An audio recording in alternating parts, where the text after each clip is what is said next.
यमुना प्रसाद एक general store पर खड़े हुए काफी देर दुकान को देखे जा रहे थे। दुकानदार यमुना प्रसाद से बोला, ओ भैया का बात बा है? ओ सेठ जी, काहे टकटकी बांधे दुकान को देख रहे हो? यमुना प्रसाद दुकानदार के ही लहजे में देहाती भाषा में गुस्से से बोले, अब तोहे का बताबा दुकानदार बा, शहरन से हमारी साली आई हुई है, नाक में दम करके रखा है ऊने। इस साली का तो हमेशा से ऐसन ही हाल रहा है साहब, आठ ही जीजा के पीछे हाथ धोकर पड़ जात है। लेकिन तोहरी साली तो 50 बरस के आसपास की हुई गई है, अभी भी ऊके स्टाइल बिस्टाइल ना गए का? अब तोहे का बताऊं दुकानदार भैया, हमारी साली विदेशवा से यहाँ आई है। अरे काहे झूठ बोलत हो सेठ जी हैं? 15 दिन पहले ही तो तोहरी साली यहाँ से गई रही। हाँ गई रही, लेकिन गलती से वो विदेशवा चली गई और वहाँ से पता नहीं का नए चोचले सीख कर आई है। मुझे एक दूध का डब्बा दे दो भैया। अरे तो ई बात बोलो ना सेठ जी, तोहरी मेहरारू का बिटवा हुआ है, इसीलिए दूध का डिब्बा मांग रहे। तोहरा दिमाग तो ठीक है। अरे हमरी विदेशवा वाली साली गैया का दूध नहीं पीती, बल्कि विदेशवा में डब्बे का दूध की चाय पीना सीख के आई है। हाँ, अब नौटंकी मत करो, चलो जल्दी से दूध का डिब्बा दे दो। दुकानदार ने यमुना प्रसाद को दूध का डिब्बा दे दिया और यमुना प्रसाद पर पटकते हुए उस दुकान से जाकर एक पेड़ के नीचे छांव में खड़े होकर बोले, आजकल तो मेरे दिन ही सही नहीं चल रहे हैं। एक तो हर 10 या 15 दिन के बाद मेरी साली झुमकी आधमकती है और मेरे खिलाफ मेरी पत्नी के कान भरती रहती है, और ऊपर से मेरा भुलक्कड़ नौकर, उसने भी मेरा जीना हराम कर रखा है। देखता हूँ अब इस दूध के डब्बे का क्या करेगी। इतना बोलकर यमुना प्रसाद अपने घर की ओर चले गए, जहाँ पर उनकी साली झुमकी और पत्नी कांता नए जमाने के स्टाइल के कपड़े पहने खड़ी थीं।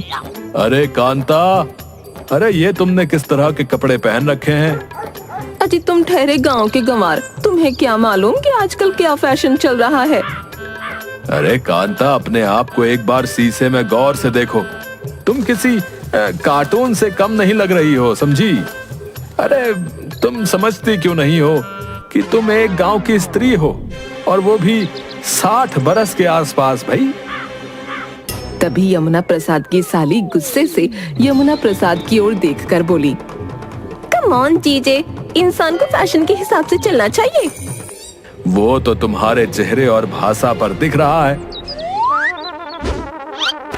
इतना बोलकर यमुना प्रसाद गुस्से से बाहर चले गए और सीधे अपने नौकर को आवाज लगाने लगे, अरे नंदू, अरे ओ नंदू, अरे कहाँ मर गया रे तू? नंदू दौड़ता हुआ यमुना प्रसाद के पास आकर बोला, सेठ जी, मुझे ऐसा लगा कि आप मुझे आवाज लगा रहे हैं। क्या सच है क्या? बिल्कुल हूबहू आप ही की तरह आवाज मेरे कानों में टकराई, सच्ची। यमुना प्रसाद अपना सर पकड़ते हुए नंदू से बोले, अरे मूर्ख, अरे तुझे ही आवाज लगा रहा हूँ। तुझे क्या लग रहा है कि मेरे यहाँ पर कितने हम शक्ल टहल रहे हैं रे? नंदू, जिसे भूलने की बीमारी थी, मुस्कुराता हुआ बोला, माफ कीजिएगा, मैंने आपको पहचाना नहीं है। ये सुनकर यमुना प्रसाद का बुरी तरह से दिमाग खराब हो गया और उन्होंने एक जोरदार चांटा नंदू के गाल पर जड़ दिया। अब समझ आया कि मैं कौन हूँ? कुछ याद आया कि नहीं आया, बोल। नंदू गाल पर हाथ सहलाते हुए बोला, हाँ, मुझे याद आ गया, आप मेरे सेठ जी हैं, याद आ गया। अब अगर याद आ गया है तो जा जल्दी से जाकर एक कप चाय बना लेकर आ। मेरा सर दर्द के मारे फटा जा रहा है भाई। लेकिन मालिक, दूध तो खत्म हो गया है। हाँ, मैं तो भूल ही गया कि मेरी इस विदेशी साली को गाय का और भैंस का दूध ही पसंद नहीं है। अब ठीक है, तू एक काम कर, जाकर डब्बे का दूध इस्तेमाल कर ले। मुझे बस किसी भी तरह से एक कप चाय पिला दे। मुझे शांति चाहिए भाई। नंदू वहाँ से चुपचाप चाय बनाने चला गया, मगर काफी देर तक वो चाय बनाकर नहीं लाया। अरे अब इसको क्या हो गया? इस घर में तो अब मुझे एक चाय मिलना भी हराम हो गई है। देखता हूँ ये चाय बना रहा है या बीरबल की खिचड़ी। इतना बोलकर यमुना प्रसाद घर के अंदर चले गए और रसोई घर में नंदू को बैठे देखकर क्रोधित होते हुए बोले, नंदू, अरे ओ नंदू, अरे मैं कब से तुझे आवाज लगा रहा हूँ रे निकम्मे। मालिक, आपने ही तो कहा था कि एक कप चाय बना लाओ। हाँ मैंने कहा था, लेकिन 2 घंटे पहले कहा था रे। मालिक, मैं चाय तो 2 घंटे से बना रहा हूँ, लेकिन चाय में खौला ही नहीं आ रहा। तभी यमुना प्रसाद ने देखा कि गैस का चूल्हा बंद था। यमुना प्रसाद अपना सर पीटते हुए नंदू से बोले, अरे ओ भुलक्कड़ की औलाद है, जब तक तू गैस को खोलेगा नहीं तो चाय कैसे पकेगी रे? बता बता। माफ कीजिएगा मालिक, मैं गैस को खोलना ही भूल गया। तभी मैं कहूँ कि मैं तो पानी में दूध की पत्ती, चीनी सब डाल दिया हूँ, फिर भी चाय बन क्यों नहीं रही? यमुना प्रसाद क्रोधित होकर घर से बाहर निकलकर बैठ गए। तभी वहाँ पर यमुना प्रसाद की साली झुमकी आकर बोली, जी चाची, आपको सुबह सुबह चाय नहीं पीनी चाहिए। क्यों? अगर मैं सुबह चाय नहीं पीऊंगा तो और क्या पीऊंगा? मैं 10 दिन विदेश में रह के आई हूँ। मैंने देखा है कि वहाँ के लोग चाय से ज्यादा जूस पीना पसंद करते हैं। आपको कॉफी पीनी चाहिए। और हाँ, मुझे कुछ पैसे भी चाहिए जीजा जी, मैं मार्केट से शॉपिंग करने जा रही हूँ। शॉपिंग करने? झुमकी, ये तुम्हारा शहर नहीं बल्कि गांव है। मेरी समझ में नहीं आता कि तुम्हारा पति तुम्हें कैसे झेलता है। जीजा जी, उस आदमी को तो अब तक मैं झेलती हुई आई हूँ, बट विदेश जाकर मुझे पता लगा रोज रोज पैसे खर्च करके शॉपिंग करने में बहुत मजा आता है। सीधी तरह से अपनी जेब ढीली कीजिए, नहीं तो जीजी से आपकी शिकायत कर दूंगी। यमुना प्रसाद ने ना चाहते हुए भी कुछ पैसे झुमकी के हाथ में पकड़ा दिए। झुमकी धूप में छाता लगाकर इठलाती हुई वहाँ से चली गई। बस बहुत हो गया। जब से ये विदेश से यहाँ आई है तब से इसने मेरा उठना हराम कर रखा है। इतना बोलकर यमुना प्रसाद पैर पटकते हुए अपनी पत्नी के पास आकर बोला,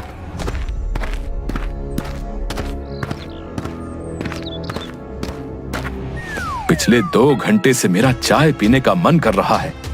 तुम तो हाथ पे हाथ धरे बैठी रहती हो, हैं? तुमसे तो एक कप चाय का भी सहारा नहीं है। सुनो जी, मेरे ऊपर नाराज होने की कोई जरूरत नहीं है। तुम चाय बनवाने के लिए ब्याह कर नहीं लाए थे। पता नहीं कौन सा मनहूस दिन था जब मैंने तुमसे विवाह किया था। तुम दिन भर कोई कामकाज तो करती नहीं हो, बस पड़ी पड़ी बैठकर खाती रहती हो।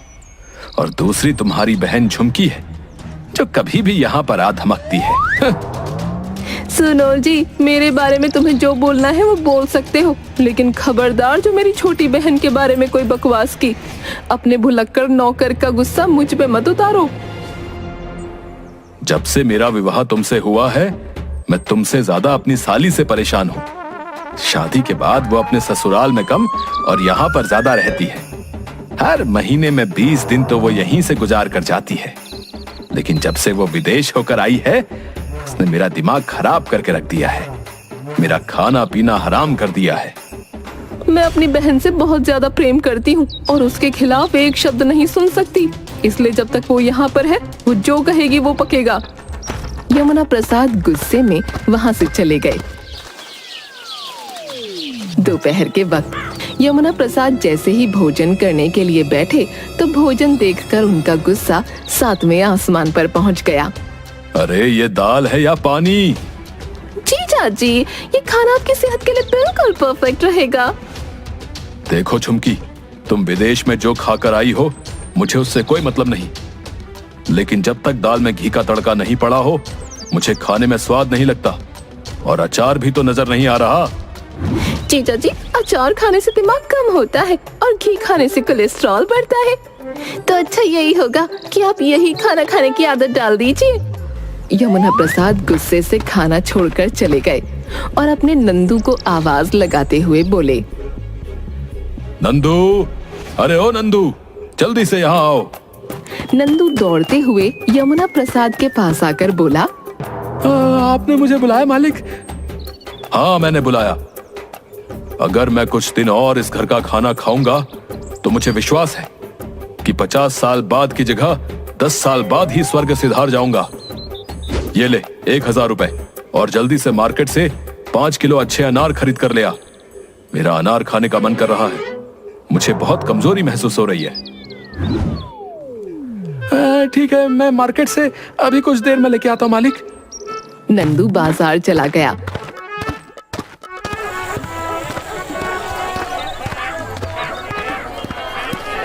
मगर बाजार जाकर फिर भूल गया। अरे मैं तो फिर भूल गया कि मालिक ने क्या मंगाया है। तभी नंदू को कुछ याद आया। मैं भी कितना भुलक्कड़ हूँ। जब से मालिक की साली घर आई है तब से मालिक अचार खाने को तरस गए हैं। जरूर मालिक ने अचार मंगाया है। मैं भी कितना भुलक्कड़ हूँ। अचार मंगाया था और मैं भूल गया। इतना बोलकर नंदू अचार की दुकान से 5 किलो अचार खरीदकर घर ले आया और यमुना प्रसाद की ओर देखकर बोला, मालिक, पूरे 5 किलो अचार लेकर आया हूँ। जब से मालकिन की बहन आई है तब से आपका अचार खाने का बड़ा मन कर रहा था ना। हे भगवान, मैं कहाँ फंस गया। इधर मेरी भेजा फ्राई साली मुझे ना कुछ खाने को दे रही है ना पीने को दे रही है। भूख के मारे मुझसे चला भी नहीं जा रहा। और एक मेरा ये भुलक्कड़ नौकर है, अनार की जगह अचार ले आया। तभी वहां पर झुमकी आ गई और अचार देखकर बुरी तरह से चीखने लगी। ओह माय गॉड, जीजा जी, आपको मैंने अचार खाने के लिए मना किया था और आप इतना सारा अचार मंगा के बैठे हैं। इतना बोलकर झुमकी ने वो सारा अचार फेंक दिया। ये तुमने क्या किया झुमकी? ये अचार मैं वापस करवा देता। पूरे 1000 रुपए का था। जीजा जी, पैसा कोई डिजर्व नहीं करता। इतना बोलकर झुमकी वहां से चली गई। यमुना प्रसाद गहरी सोच में डूबते गए। अपने आप से बोले, आखिर ऐसा क्या करूं कि जिससे सांप भी मर जाए और लाठी बिना टूटे मेरी साली भी यहाँ से चली जाए और मेरे ऊपर शक भी ना हो। तभी उनकी नजर उनके नौकर पर पड़ी। आइडिया, इस काम को सिर्फ मेरा ये नौकर ही कर सकता है।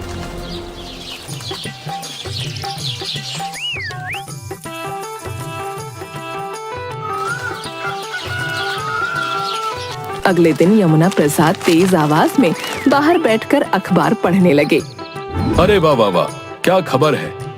कोई भी स्त्री अगर रोज केले खाएगी तो वो दोबारा जवान और सुंदर हो जाएगी, और अगर उसे केले की जगह कोई दूसरी वस्तु देखने को मिल जाए तो वो पागल हो जाएगी। यमुना प्रसाद की इस बात को झुमकी पीछे खड़ी हुई चुपके से गौर से सुन रही थी। अरे वाह वाह, लेटेस्ट न्यूज, मुझे विदेश में पता ही नहीं चली। इसका मतलब आज मुझे केले ही खाने चाहिए। झुमकी सीधी नंदू के पास जाकर बोली, मेरा आज केले खाने का बहुत मन कर रहा है, जल्दी से मेरे लिए केला लेकर आ। नंदू चुपचाप पैसे लेकर बाजार गया।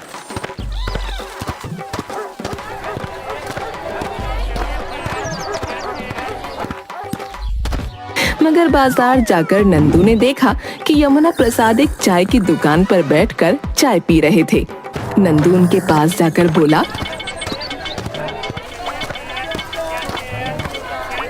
अरे मालिक, आप तो घर पर अखबार पढ़ रहे थे। आजकल घर पर तो मुझे चाय पीने को भी नहीं मिलती, इसलिए यहाँ आना पड़ा। वैसे तू यहाँ पर क्या कर रहा है? मालिक, मालकिन की बहन ने मुझसे कुछ मंगाया था। अरे मालिक, मैं तो फिर से भूल गया कि मुझसे क्या मंगाया था। यमुना प्रसाद मुस्कुराते हुए बोले, अरे याद कर लो नंदू, याद आ जाएगा। तभी नंदू की नजर एक ठेले पर पड़ी। अरे मालिक, याद आ गया मालिक, याद आ गया। अच्छा हुआ आप मुझे यहाँ मिल गए। मालकिन की छोटी बहन ने मुझसे ठेला मंगाया था। हाँ हाँ हाँ। लेकिन वो ठेले का क्या करेगी भाई? अब मुझे क्या पता मालिक। तभी चाय वाला यमुना प्रसाद से बोला, ये ठेला मेरा है सेठ जी, आप चाहें तो इसे ले जा सकते हैं, और जब आपकी मर्जी हो मुझे वापस कर दीजिएगा। ये तो मेरा काम और आसान हो गया मालिक। इतना बोलकर नंदू ठेला लेकर सीधे घर चला गया और बाहर से मालकिन को आवाज लगाने लगा। मालकिन, ओ मालकिन, देखिए आपने मुझसे ठेला लाने के लिए कहा था ना, मैं ठेला ले आया। कांता बाई और झुमकी बाहर आ गईं। अरे सत्यानाश चाय तेरा, ये तो क्या उठा लाया? क्या बात करती हैं? आप ही ने तो मुझसे कहा था कि मेरा ठेला खाने का मन कर रहा है। और मैं इसे कैसे खाऊंगी?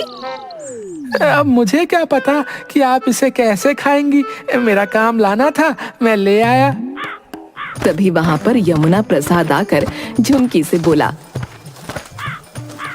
आज सुबह ही मैंने अखबार में पढ़ा कि अगर केले की जगह कोई और वस्तु दिख जाए तो कुछ भी हो सकता है, अनर्थ हो सकता है। और तुमने इस भुलक्कड़ से केला मंगाया, मगर ये भुलक्कड़ केले की जगह ठेला ले आया। अब तो तुम्हारी मौत निश्चित है।